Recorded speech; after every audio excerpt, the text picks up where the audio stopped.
Hello everyone. Today's project is rear brakes on this 2011 550i. So we're going to start by gaining access to the master cylinder, which is on the driver's side underneath this plastic panel.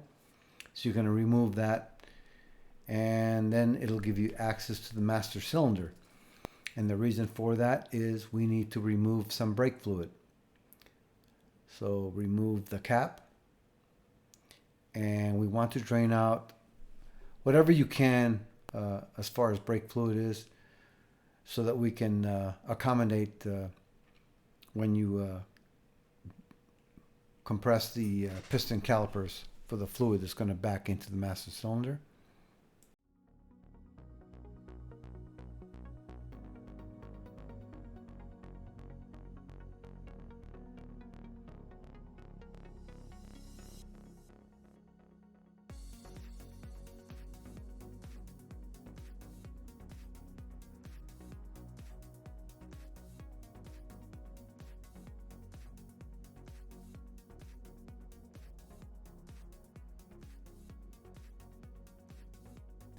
So the first thing we're removing is the spring clip.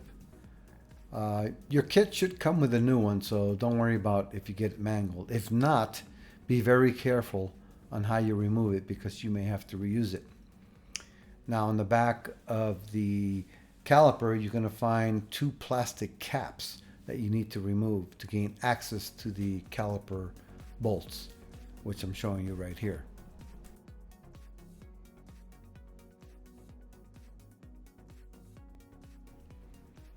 Now with a 9mm Allen, you're going to remove, well not actually remove, but you're going to loosen two bolts for the caliper. Just remove them all the way.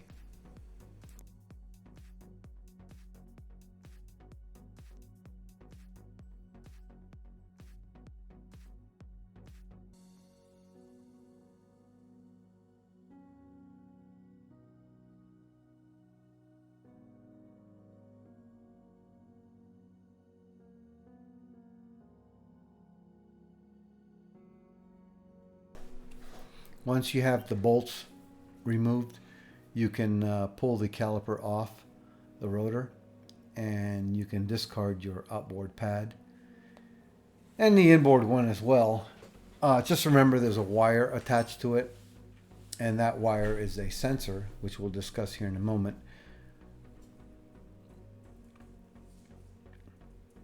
And the sensor, what happens is when the brake pads wear against the rotor, it will break a connection against the sensor and it will activate the brake light inside the vehicle. That's what I'm showing you right here.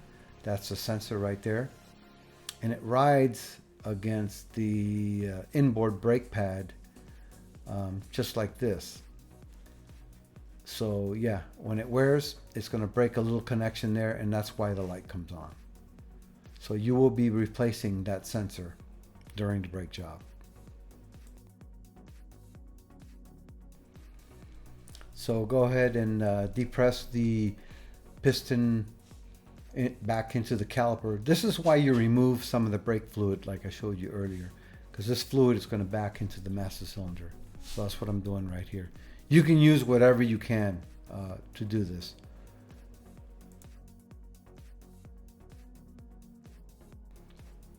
At this point, remove the disc brake bolt. It's a 6mm Allen head bolt. So you can remove it. It's not on there very tight, so it's very easy to remove. If they are rusted on there, you're going to need an impact tool to remove it. They should not be on there tight. And then to break the rotor loose, you need this special BMW tool that I'm showing you right here. And it should break loose. They get rusted on there, so sometimes they can be a little stubborn and you have to put a little muscle into it.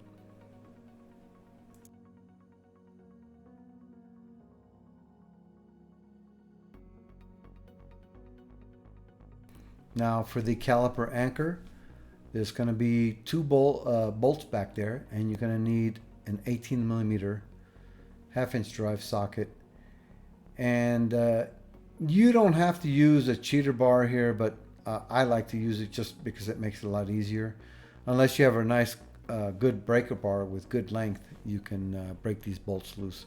Sometimes they're on there pretty tight, so this is just a lot easier to do it this way.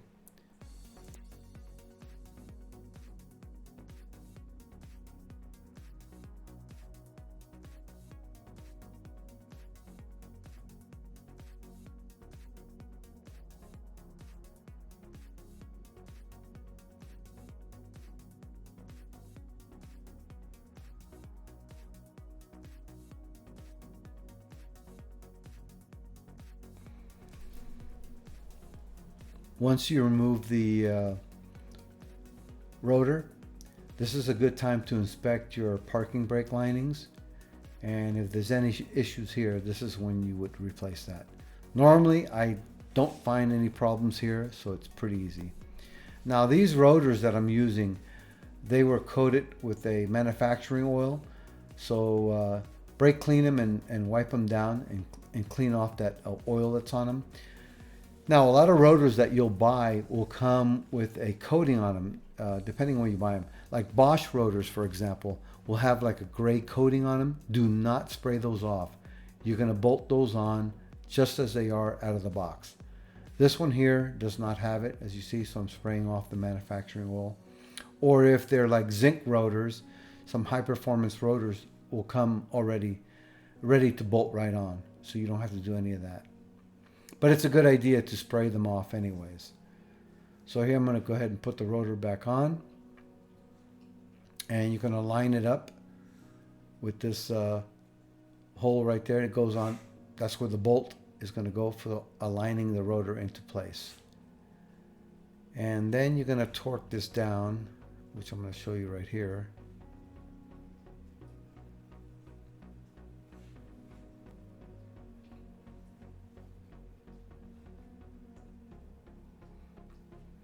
You're going to torque it down to 11 foot-pounds.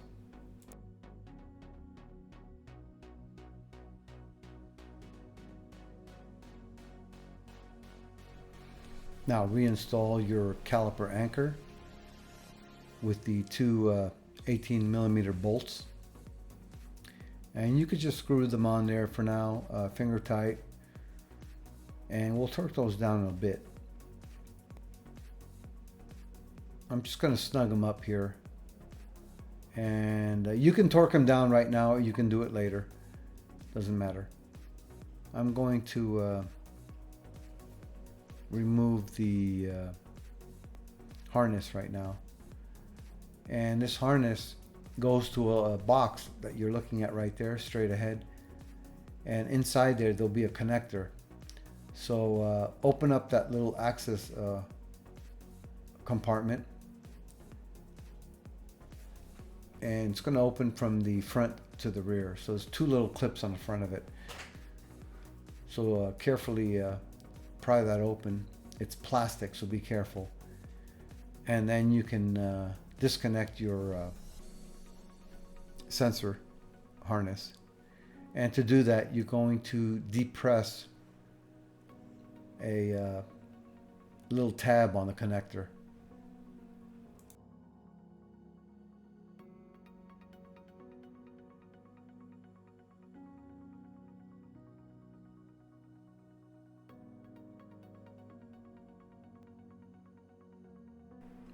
Now get your new harness and plug it back in there.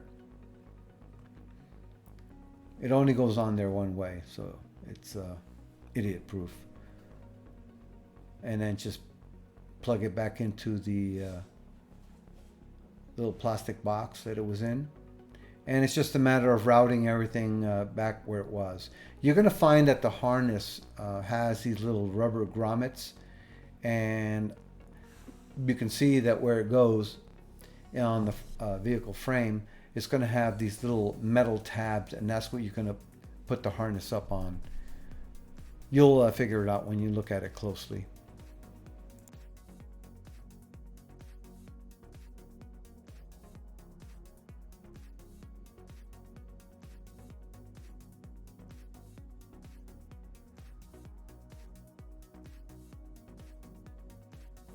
install your inboard brake pad. This is the one that has the clip on it. You gotta finagle it a little bit to get it to clip onto the piston. Some of them can be hard, but I just keep working at it, you'll get it. And you can put your outboard pad as well. That one is much easier, it just slides onto the anchor on the outside. You can also lube these anchor points if you like. It's good practice.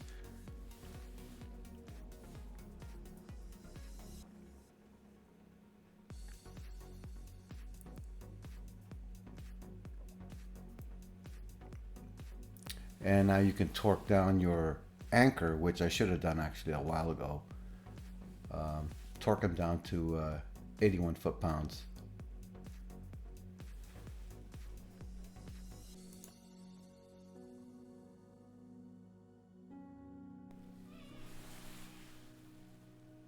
Now put the caliper on. Push the bolts back a little bit so it makes it easier to slide it in there. And then when you start these bolts, start them by hand first. Don't start putting any power tools on it or start ratcheting away. It'll keep from stripping the threads. So just start them by hand. This is my best advice. And then you can go ahead and tighten them down to 40 foot-pounds.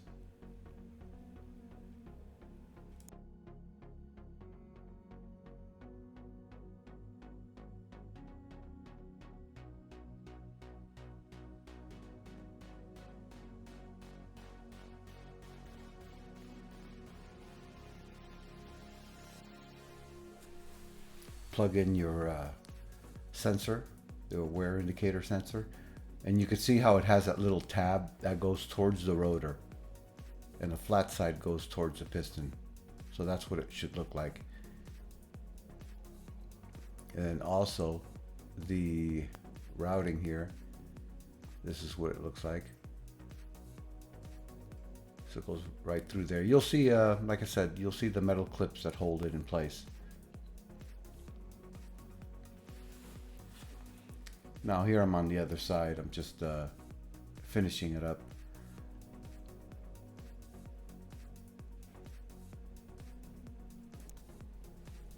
So it's pretty much rinse and repeat.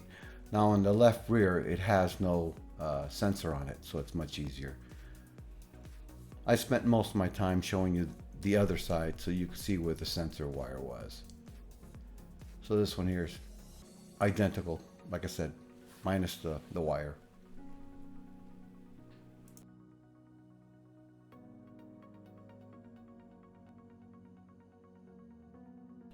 Rear brakes on these cars are pretty simple. In fact, most cars are. But this one's pretty general. Nothing fancy.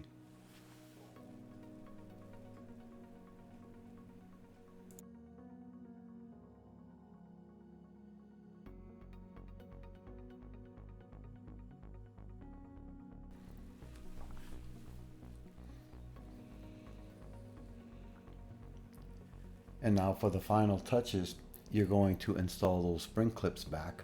The kit will come with new ones. So put one on each side, and then don't forget to put your plastic caps that go on the caliper bolts on the back side. And once you do that, then you go ahead and put your wheels on and torque those down to proper spec. I think it's probably about 80 to 100 foot-pounds, somewhere in that vicinity. But I would recommend looking it up. Now we go back to the master cylinder, which we're going to top off. And this one here is using .4 brake fluid. So grab a funnel and just top it off, and then you're going to, before you drive it, make sure you pump the brake because it will go to the floor. And then follow the proper break-in procedure for the brake pads, depending on who the manufacturer is. Sometimes they're different. You can look that up. And that should pretty much wrap it up. And then put your cover that goes over this. So the plastic cover that we started at the very beginning of the video. And that's it. If you have any questions, just shoot a comment, and I'll try and respond as quickly as possible. Talk to y'all later.